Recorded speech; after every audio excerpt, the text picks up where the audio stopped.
Hello, everybody. Um, we're delighted that today we have Yale Strom joining us from San Diego, California. He's not on one of his expeditions at the moment. He's here to play us a Nign. Yale, what have you got for us? So I have these beautiful Tish-Nignim that you were so gracious to send me. Beregovski calling it number 21. So I'll start it and I'll play it 2 times through, and then we can continue our conversation. So everybody, I hope you enjoyed. This is the Beregovski, Moshe Beregovski Tish-Nignim, probably collected sometime in the mid to late 30s in the Kiev region.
There you go.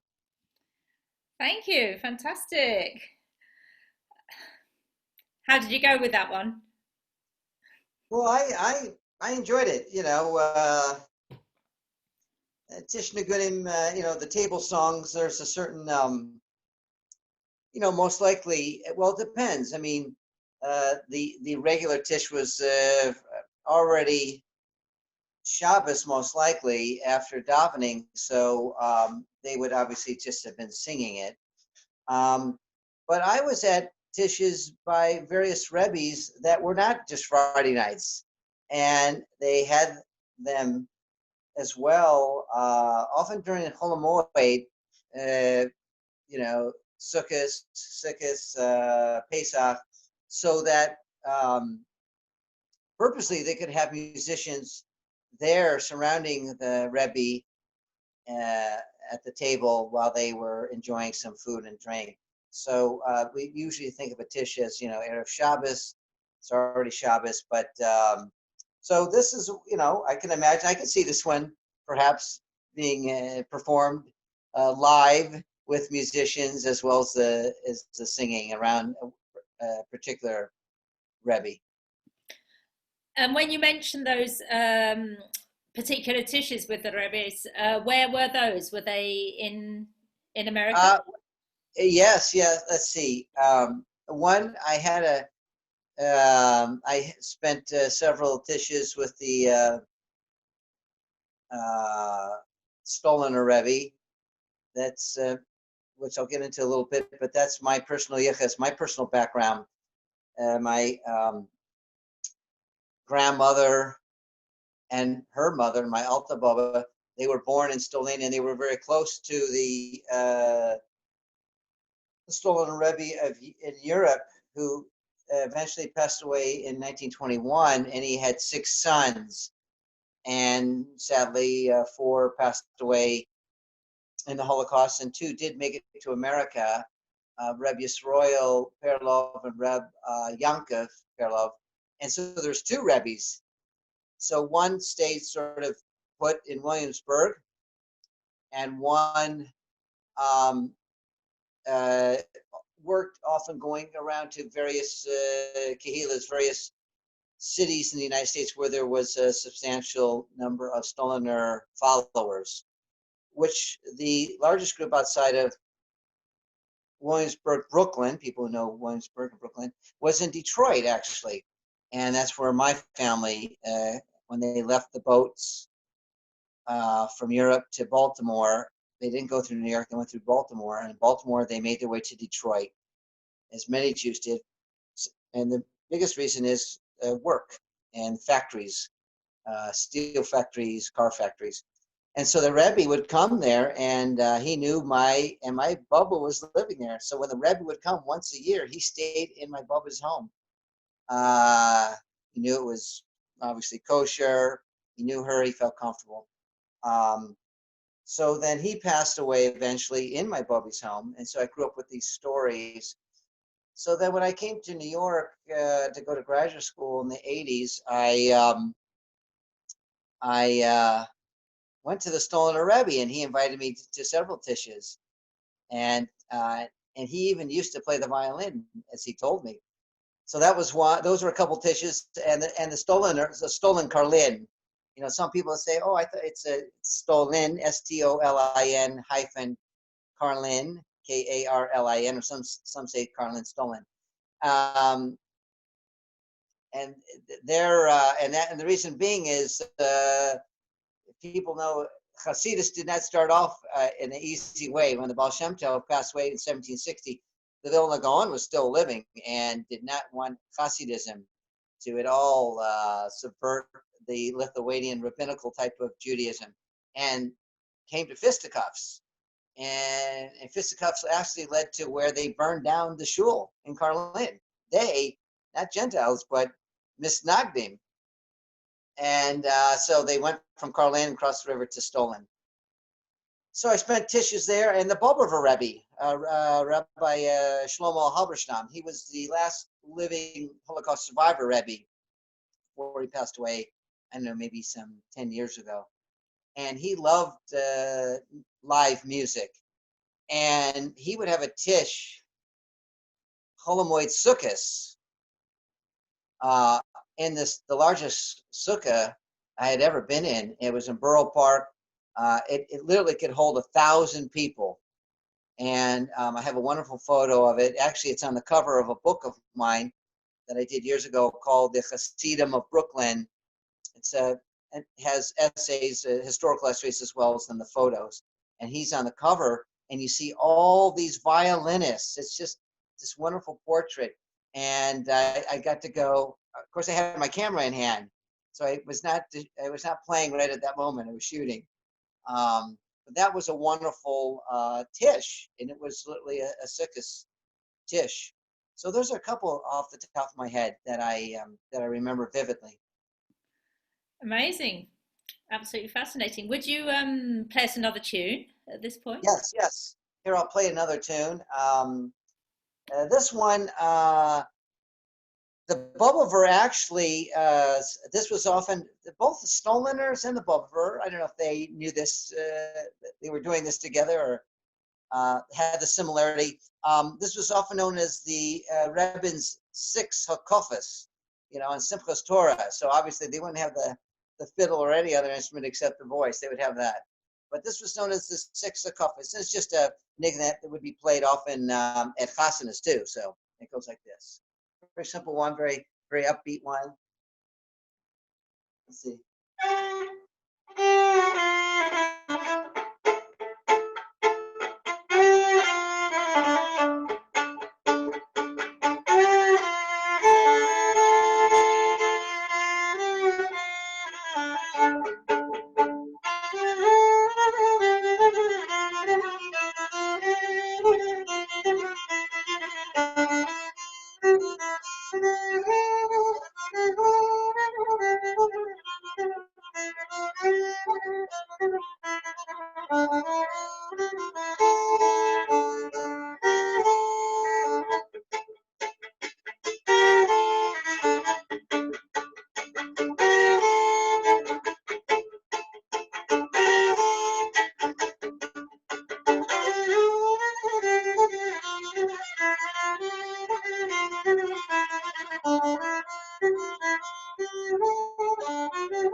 So you can get to, you can see we're at a chasana, and of course, as you know, Ilana, these nigunim would go on. Many would go on for hours. And when I say nigunim, meaning it wasn't like, okay, in 3 hours they played 10, 15 nigunim. Today, the last nigun that I will play for you is one where I learned it, and I literally, when the Stoliner Rebbe said, "Oh, I had found some old music," and I got a visit. You know, you go through the gabbai, and he ushers me into the Rebbe's office, and it was just me there sitting. And I told him about this old Jewish Stoliner book that I had found. That's another story. I had been taking care of, well, not really taking care of, or maybe a little bit, but I had befriended this old Stoliner chassid that had been introduced. He was in his late 80s, maybe even 90, and more or less bedridden. He occasionally get out, so it was more or less me talking with him and playing some music and me learning from him. And after several months of doing this, he said, "Yitzchak," that's my Jewish name, Yitzchak, not Yale. "Yitzchak, there's something underneath the bed I'd like you to pull out for me." And I, "Sure, oh sure." So I went underneath and pulled out this package that had dust from 1,000 years ago, and opened this package with string, and the dust kind of flies up in my face. And I kind of, like, my heart skipped a beat. I go, "Oh shit, this looks like original manuscript." And this was Usher Vine's original gig book. Of course, he didn't call it a gig book. His music book for chasanas, for simchas, for playing for the Stoliners and all other people, Gentiles and other people in this stolen Pinsk region from 1906 to 1918. So he says, "I will have Reb Yitzchak, I'm trying to remember, what was his name? Shmuel. He'll go with you to get a copy. One copy only. The other one goes to the Rebbe in the vault in our archives." And anyhow, I did it, and years go by, and I get a call once from the in the Stoliner hierarchy. There's a person who deals only with music, getting music ready for Rosh Hashanah, Yom Kippur, writing new nigunim, finding old nigunim.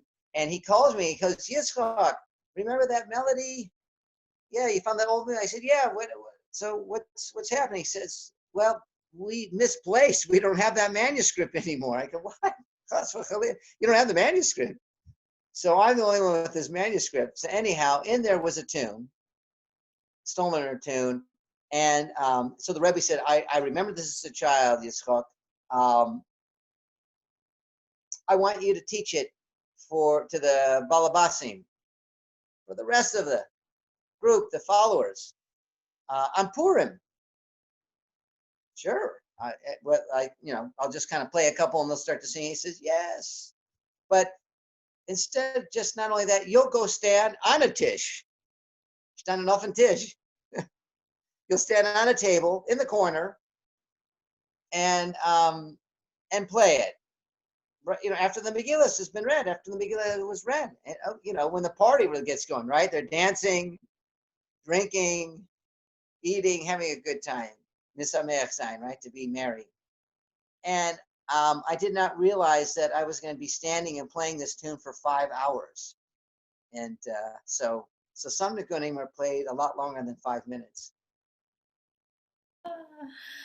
Very interesting personal experience. You build up the muscles that way. Well, as you are being, Ilana, after a while you get I don't know about you, but I got a cramp on my bow hand holding it like this, So after a while I was holding, as I said, like a meat cleaver, just going like literally like sawing, because 5 hours. In fact, I stopped after about 2 hours. Just to catch my breath. And after about a minute, as if they really knew I was not playing anymore, because they were, it's Slavistic, they were letting loose. They were in another world, both through the music and I'm sure through the drink. And all of a sudden, the Rosh Yeshiva, and who knew my family from the opposite in the corner, out of like 300, it's because the Stoliner is not a huge group, not like Ger, obviously Lubavitch, smaller khasidic. It's about 300. Yitzchak, Hoicher, Yitzchak, play louder. What? He knew I wasn't playing. So okay, I smiled at him, kind of bowed, and went back to it, kind of caught my breath. So, so not only muscles, think about it, right? It's cardiovascular too, after a while, music, So, so I think that was probably the hardest gig I ever played, because it was one tune for 5 hours. Yeah. You've done a lot of traveling in Eastern Europe, collecting tunes and meeting different communities, different types of music, not just Jewish music. But I wanted to ask you the same question I asked Sandra Lehman yesterday, who's also traveled in Eastern Europe collecting, which is, do you think that people non-Jews who play Jewish music in Eastern Europe play the Jewish music that they play different to the way that they play their own music? Do they use a style that they attribute to being more suitable for Jewish music, or do they acknowledge that there might have been a different style that was used? That's a good question. I think from the informants that I met who played an instrument for me, I think they kind of saw it through their lens. I mean, they played with Jews and copied or learned some of the nuances, but I think because they're living in their world and they're singing their songs and they're playing their music, their local indigenous folk music more often, most likely, than Jewish music. They did that when they were called for gigs, and they liked it too, but also it's time to be paid, so you play whatever the person paying you wants to hear. So I think they played it in their way. That's what I generally heard, more than what we consider more of a traditional style. They would copy certain nuances and so forth, but I think they definitely put it through their lens, which is interesting because it just shows you how music changes. It's for me, any kind of folk music. So now we're specifically talking about klezmer music. For me, it's not set in amber. People often say, well, did you hear that recording from 1913 from so-and-so playing? I said, that's a beautiful melody. And you're hearing it and say, wow, that's that style, and it's very original, and you can hear it, and the nuances and the ornamentation. But I say to people, believe me, the guy playing in 1813, when he hears the 1913 recording, it's not going to say, yeah, that's exactly how I play it. Because the guy in 1813 doesn't play it exactly the way the guy in 1913. What about the guy in 1713, right? Over time, things change. Humans, we change, right? We don't eat exactly the same food, cook the same way. Language changes, and music is language. There are new words being put into the Yiddish language in 1913 that weren't being used in 1813, and some words that are going out of use. So Bernstein, that's what I was saying. So it's not set in Bernstein in amber, which is, of course, very common, beautiful semi-precious stone, I guess, Poland and the Baltic states. So that's just kind of my take on it.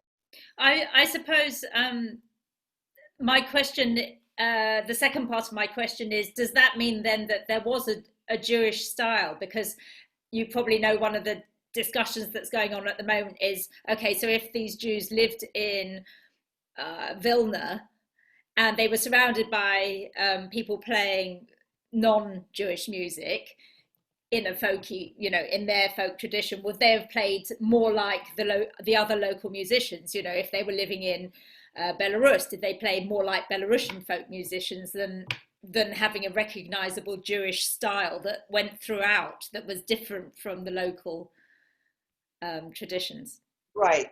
That's a good question. I can't say that I know for sure. I don't know if any of us know for sure, but from some of the archival sounds and text, I think there was certain areas that had the Lithuanian Belarusian might have not been so, that might have been much more similar, particularly because of the influence of Hasidus. And even though on my father's side, as I've been saying, my yichus is Belarusian, southern Belarusian, almost on the Ukrainian border, it was really considered Lithuanian.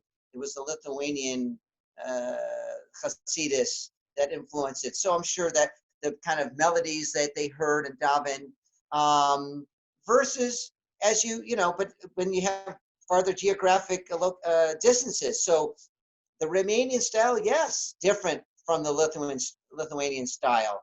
I think that's one of the bigger styles difference. And of course, I think they're influenced by the local musicians, the local folk music that they're hearing as well.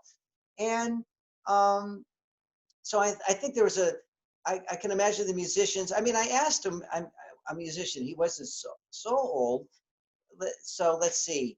When I met him in about 84, he was, I don't know, 7. So he's talking about playing in the 30s, maybe late 20s, 30s. And I asked him once, I said, did you only play a Jewish style, whatever they, did you, because the Jews, so it has to be Jewish. And he says, yeah, we played Jewish. He said, we changed it. He says, if I was playing for the Roma, the Tzigana, the Gypsies, I played more like them. He says, if I was playing for the Romanians, meaning the Romanian Orthodox, not Jews, non-Jews, Gentiles, I played a certain way for them and for the Jews. And he, and he says, there's a little differences because they, and also certain times of the repertoire, certain songs that they like more than the others. And I said, so why did you do that? And he looked at me like a silly question. He said, what do you mean, why did I do that? I did that because they're paying me. And also I wanted to get tips, from people who would come up to the violinist or to the piker, the little drummer boy, and put it in his little pushka, his little cup holding the coins or whatever. And so I think musicians, like even the musicians today, were savvy. They had a style, they played it, they were proud of it, Jewish musicians, and the ornamentation. But did that mean that they did it all the time for every kind of style of music? I don't believe so. Because I think they wanted to please the audiences that they're playing for, and a successful Jewish musician was not only playing for Jews. You had a few, yes, bands, but they were playing for everybody, and they enjoyed that. And also because some of the Gentile families that were hiring could pay very well, or nobility could pay well, So it was, it's an art form that we love, and all of us, all the beautiful fiddlers you've been having over these weeks, and some of us do it for a living, partly, and some of it do it as a living as well as another gig we do. So these musicians had to, I think, adjust to the time and place that they were living in. So I don't think they were so orthodox and so strict always. Interesting. How about a little more music? Okay, so this last tune here, I will play that Purim song that's still sung in Yerushalayim, by the Stoliner Hasidim, or even in Williamsburg. And I have, you'll hear some nice baritone guitar accompaniment. That's my wife, Elizabeth. So here we'll go. We'll play it 3 times. One time kind of a free improvisational little style, kind of getting in a little Devakis, and then the 2 more upbeat. So here we go.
I hope you enjoyed that.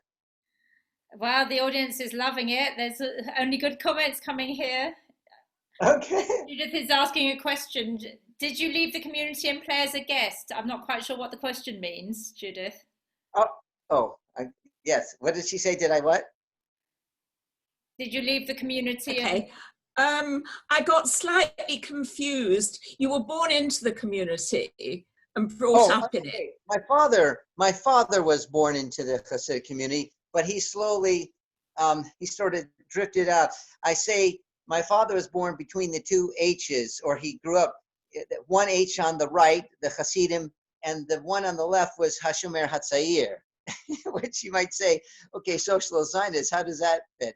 And so I grew up so I was not brought up in a Hasidic home, but I was brought up with a lot of Hasidic stories and Nigunim and the davening. We davened Sfard all my life growing up, not Ashkenaz.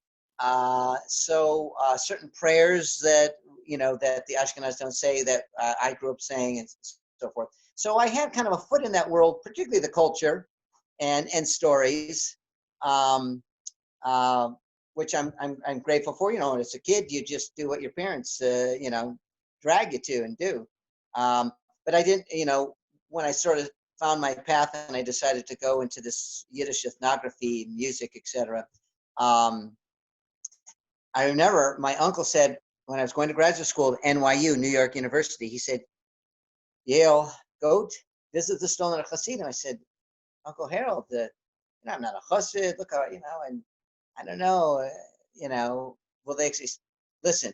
All you have to say is you're the grandson of Baba, or the great grandson of Baba, Alta Baba Chava Weiner, and the grandson of Dora Weiner. That's all, really. So I remember I was going and I was kind of walking down the street. It's around 58th Street, 18th Avenue, Brooklyn.